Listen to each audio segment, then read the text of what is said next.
Por acaso você sabe o que é um sistema de alavancas? Essa parte importante da biomecânica continua sendo uma grande dificuldade de muitos estudantes e profissionais que trabalham com movimento. Por exemplo, sabe classificar os diferentes tipos de alavanca? Sabe me dizer para que cada tipo de alavanca é utilizado? Ou que tipo de característica é favorecida por cada tipo de alavanca? Pois é, hoje nós vamos começar a falar desse fascinante e para muitos difícil assunto na área de reabilitação, na área de produção de movimento. Vamos lá?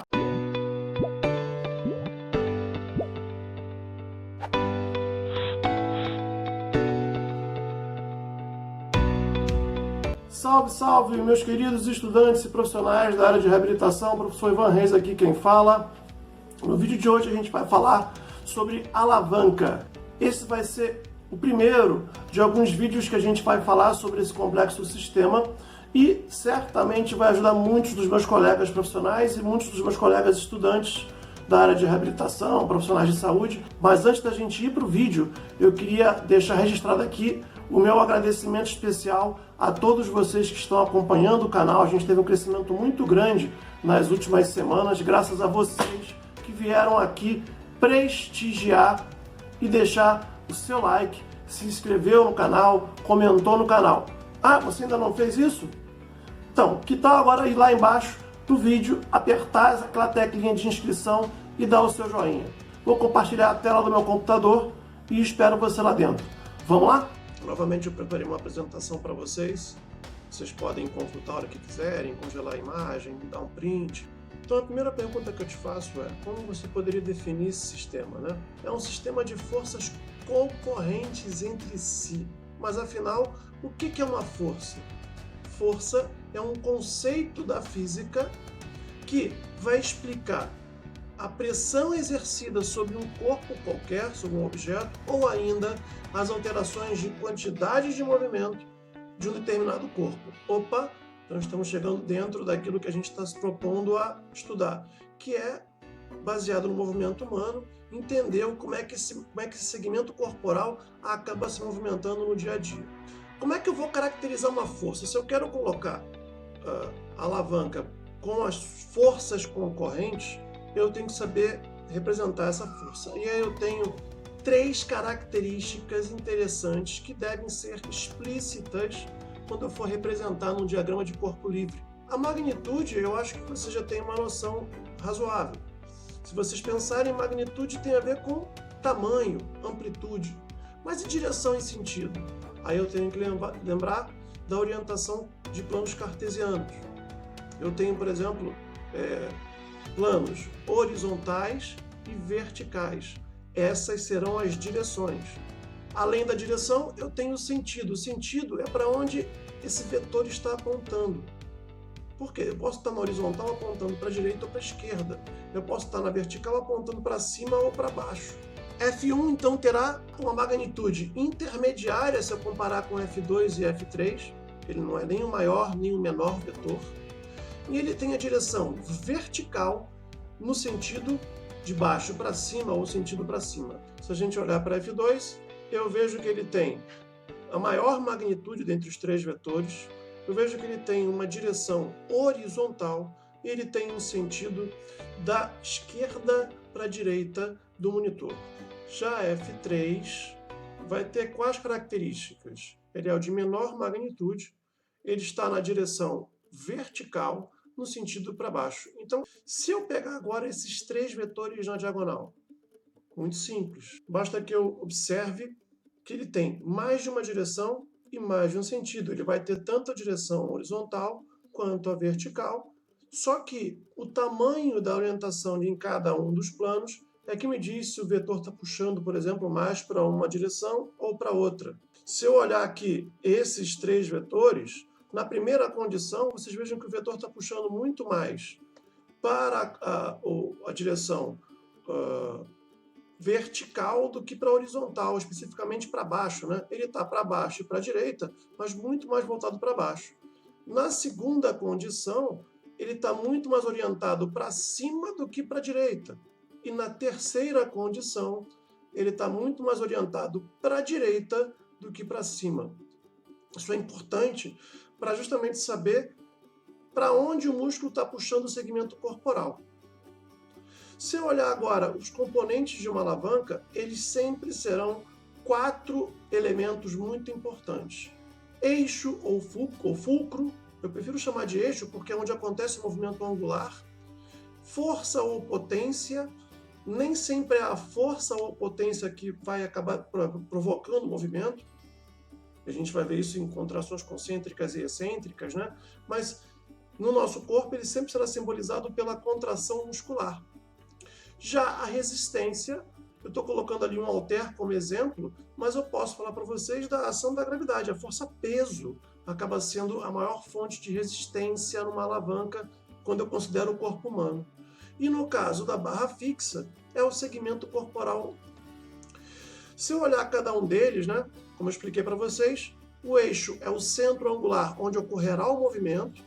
Então, ele é medido em graus, a gente vai medir o movimento em graus, isso é sabido por todos nós que trabalhamos com movimento. Ele é representado por quem? Pela articulação movimentada. Eu vou simbolizar por esse triângulo, por esse delta, e vou botar o vértice desse delta exatamente onde existe o centro angular, o centro da articulação. Força ou potência, simbolizado pela letra F, com esse vetorzinho em cima, é o componente da alavanca que que tenta produzir movimento e, na verdade, ele é configurado pela contração muscular, que vai tentar provocar esse movimento. Já a resistência, a letra R, com esse vetor em cima, é a força que se opõe, normalmente é exercida pela gravidade, ou, no caso, se eu tiver um halter, ou um elástico, ou qualquer outra fonte de resistência externa, vai ser essa fonte que eu vou acabar muitas vezes representando na alavanca. Aqui eu vejo o primeiro tipo de alavanca que eu quero apresentar para vocês. Quando a gente classifica baseado na organização dos 3 elementos principais: o eixo, a força e a resistência. Então eu coloquei em cada extremidade 2 elementos e o elemento que está se justapondo entre eles é o elemento que vai dar a classificação para a alavanca. No caso aqui, é o eixo que está se interpondo entre a força e a resistência numa alavanca de primeira classe. O que tem de interessante aí? Se olha para os 2 vetores, a força e a resistência, elas estão direcionadas para baixo. Então, como é que elas produzem movimentos diferentes? Simples. A resistência produz movimento no sentido horário e a força produz movimento no sentido anti-horário. Uma das duas vai tentar ganhar a brincadeira, se nenhuma ganhar, vai ficar equilibrado. Se eu olhar para essa articulação, não adianta eu ter, por exemplo, o eixo localizado mais próximo da força ou o eixo mais localizado próximo da resistência. Não muda a classificação. O que vai mudar aí é a vantagem mecânica da alavanca, o fato de eu ter o eixo mais próximo da força ou mais próximo da resistência. Tenho também características biomecânicas interessantes nesse tipo de alavanca. É o tipo de alavanca utilizado para manutenção da postura, é o tipo de alavanca utilizado de forma antigravitária para manter, por exemplo, a cabeça sustentada, a coluna ereta, são todas alavancas de primeira classe. Aqui eu tenho um exemplo clássico que a gente vê por aí, a gangorra, né? Eu tenho aqui 2 crianças sentadas numa gangorra, elas disputam com 2 pesos diferentes quem vai ganhar essa gangorra. No caso do corpo humano, eu posso então falar da sustentação de cabeça. E aí eu mostro para vocês que a resistência está localizada no peso da minha cabeça, que se localiza um pouco à frente do pavilhão auditivo, e a força quem faz é justamente essa região posterior, os extensores cervicais, que vão trazer sua cabeça para trás. Ivan, onde é que está a barra fixa nessa situação? Porque barra fixa, eu dou ideia, por exemplo, se eu pegar o meu antebraço, ok, aqui está a barra fixa. Mas e ali? Eu vou simbolizar como os pontos onde as forças vão acabar interagindo. Segunda classe. O que nós temos então? A força em uma extremidade, o eixo em outra e a resistência se interpondo entre os dois. Agora sim, a força estará sempre mais distante do eixo do que a resistência. Guardem essa característica aí, porque na próxima aula a gente vai falar sobre vantagem mecânica, e mecanicamente eu sei que essa alavanca tem muita eficiência, Que mais? É uma alavanca que, apesar de muita eficiência, ou seja, ela favorece uma menor posição de força, porque a força está mais distante do eixo, ela gera baixa amplitude de movimento. Então são alavancas para muita força e baixa amplitude. Alavanca de melhor vantagem mecânica. E existem exemplos no corpo humano? Mais ou menos. Existe uma controvérsia entre autores quando eu falo dos exemplos no corpo humano.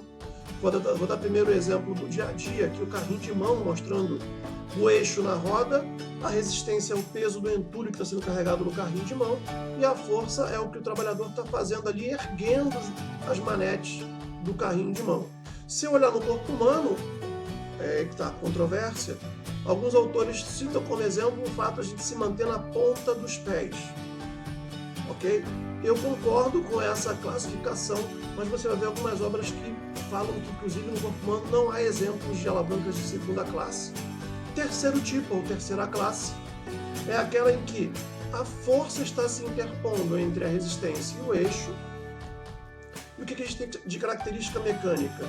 A força agora está mais próxima do eixo, então isso desfavorece mecanicamente a minha força, ou seja, favorece mecanicamente a resistência, e, consequentemente, é uma alavanca que eu tenho que gastar muita energia. O músculo vai ter que se virar para colocar essa alavanca em movimento. Elas geram grande velocidade, porque os músculos estão geralmente inseridos próximos às articulações, então tem um braço de alavanca muito pequenininho, porém gera grande amplitude e grande velocidade, em contrapartida com uma pior vantagem mecânica. Se eu olhar no dia a dia, o ato de segurar a vara de pescar, quando você tem um peixe lá mordiscando o anzol, né? O fato de subir a vara de pescar, eu estou apoiando no tronco a vara de pescar, a vara é minha haste fixa, estou fazendo força com as minhas mãos para puxar para cima essa vara, e a linha com o anzol onde o peixe está fisgado está simbolizando a resistência para baixo. No corpo humano, a gente tem aí o exemplo clássico da contração do bíceps braquial na flexão de antebraço ou flexão de cotovelo. Aí eu vejo, segurando um livro, na palma da mão está a resistência, a haste fixa é o meu antebraço e a força é mostrada pela contração do bíceps braquial. Gente, nesse final aqui que a gente está conversando, os conceitos como torque ou momento de uma força influenciam em uma alavanca? Acho que agora a gente vai conseguir entender que sim. Eu não poderia dizer, por exemplo, no exemplo anterior, que para deixar o antebraço parado, bastasse que a quantidade de força que eu realizasse com o bíceps fosse igual ao peso do livro. Não, isso não é uma verdade. Por quê? Porque tudo depende do torque ou do momento gerado por este vetor na alavanca. Qual é outra pergunta que eu faço para vocês? Qual é o tipo de alavanca mais comum no corpo humano? Se a gente pensar em eficiência mecânica, eu construiria o corpo humano com alavancas de segunda classe. Mas se eu dissesse que é de terceira classe, qual seria a justificativa? Vamos lá. Na próxima aula, que eu acho que é o escopo principal, como é que eu posso representar isso, pegar qualquer movimento no meu corpo e colocar os elementos da alavanca ali entrelaçados e corretamente simbolizados com magnitude adequada, com direção, sentido, decomposição de força. Acho que isso que é mais interessante. E quem é que vai ganhar essa brincadeira? Então, isso são perguntas que a gente vai trabalhar no próximo vídeo, no próximo conteúdo. Vamos voltar para a telinha? Valeu! E aí, pessoal? Gostaram do conteúdo? Pois é. Na próxima semana a gente vai continuar falando sobre esse assunto, mas eu quero te pedir, não esquece de deixar o seu joinha, a sua inscrição e, principalmente, comente se você teve alguma dificuldade nesse assunto, seja na graduação, seja depois de formado, ou até mesmo após assistir esse vídeo. Deixe seu comentário lá e no vídeo da semana que vem eu dou continuidade com torque, com aplicação no corpo humano. Olha, vai estar imperdível. Eu te espero lá. Um grande beijo e até o próximo X da Questão.